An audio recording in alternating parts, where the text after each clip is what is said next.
Okay, guys, we're going to ask Sthembile to step up next. Sthembile, would you mind putting your camera on and jumping on with me? There we go. Brilliant. Oh Okay, no, okay. welcome. Hi, Welcome, hi welcome. there. So good to have you. Is my sound okay? Can you hear me okay?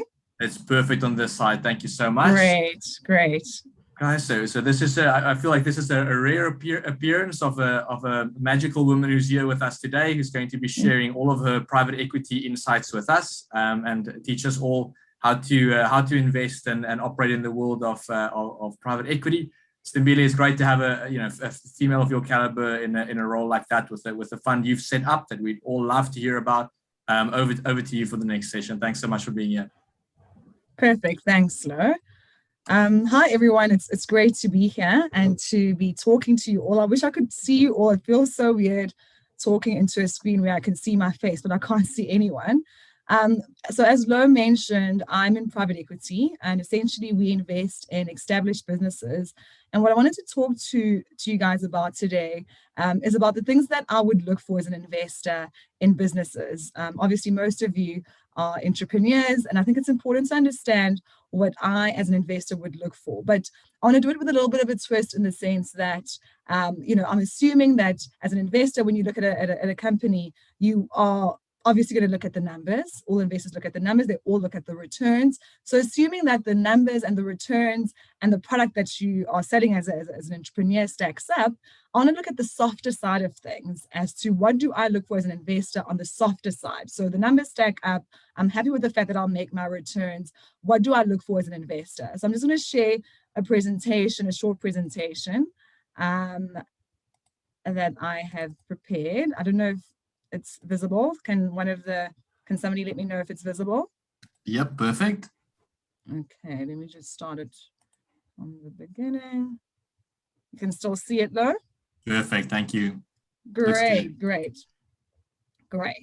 So the first thing I wanted to talk about in terms of what I look for as an investor, the softer side, is purpose. So is the entrepreneur that I'm backing, do they understand what their purpose is? And when I mean purpose, it goes beyond just making money. It goes beyond making profits or being the biggest company in that field.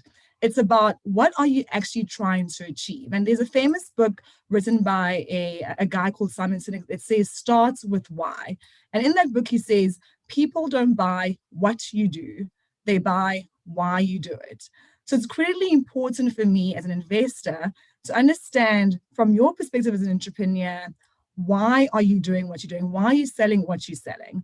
Because investors don't just buy into your business because of the numbers. Of course, the numbers are important, as I've explained, but they also buy into the business because of your story. And the story that you communicate and how you articulate it is how you connect with your investors. It's how you connect with your customers. So having a clear purpose as to why you are setting up your business is critically important. Communicating that purpose and communicating it with passion, having a passionate way to communicate that purpose is critically important. I like backing entrepreneurs who I know are passionate about what they're doing and who think beyond just the product, who have a bigger purpose for the companies that they are setting up. So the first thing that I look for on the softer side of things is entrepreneurs with purpose that understand their why fundamentally, that have a core belief as to why they're setting up their businesses, and that can sell that to me because then I connect with them a lot easier. The second thing I wanted to talk about is vision. And I love this quote that says, we are not limited by our abilities, but by our vision. I'm not sure who said it, it's anonymous. But essentially, once you understand your why, so now you've articulated what your why is, why you've set this business up, you need to understand where you are going and also be able to articulate that to me as an investor.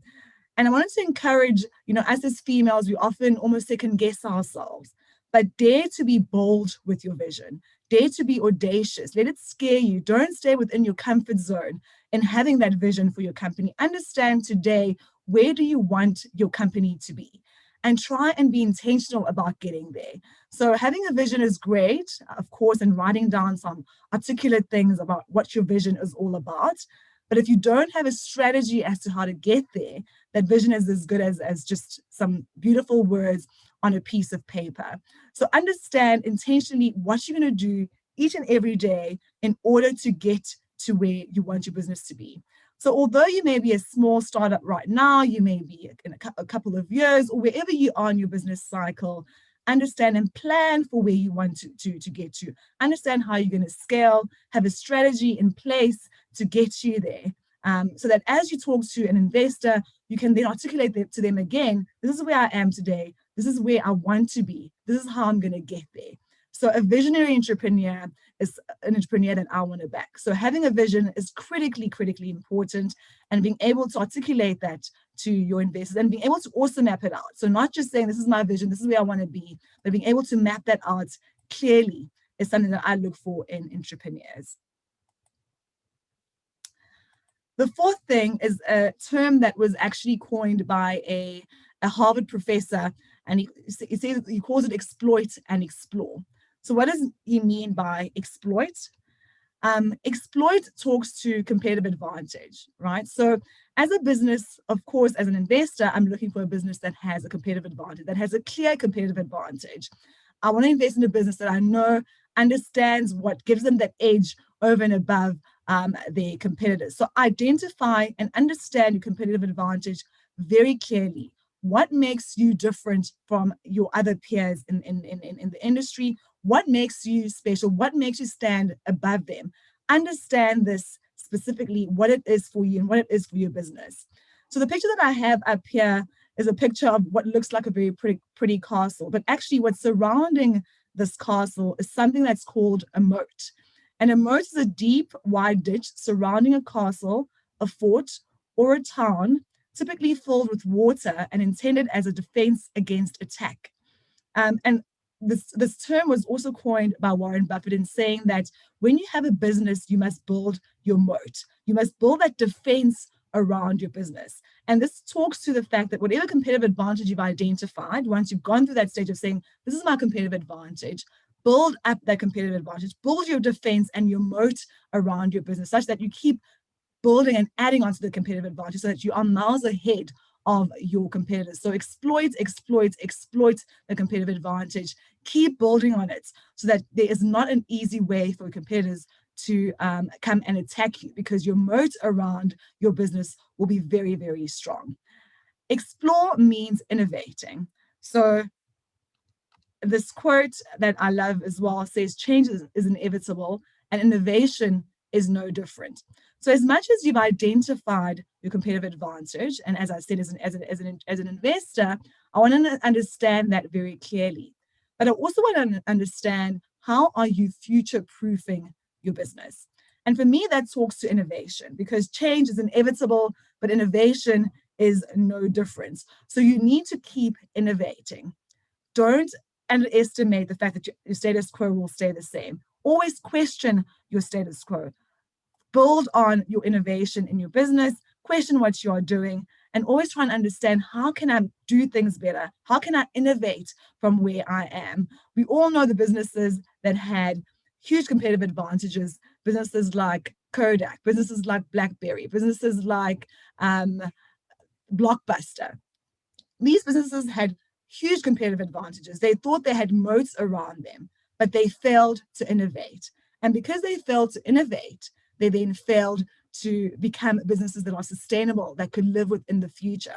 So as much as you are exploiting your competitive advantage, exploit, but also explore, innovate. So at the same time that you are exploiting, also explore.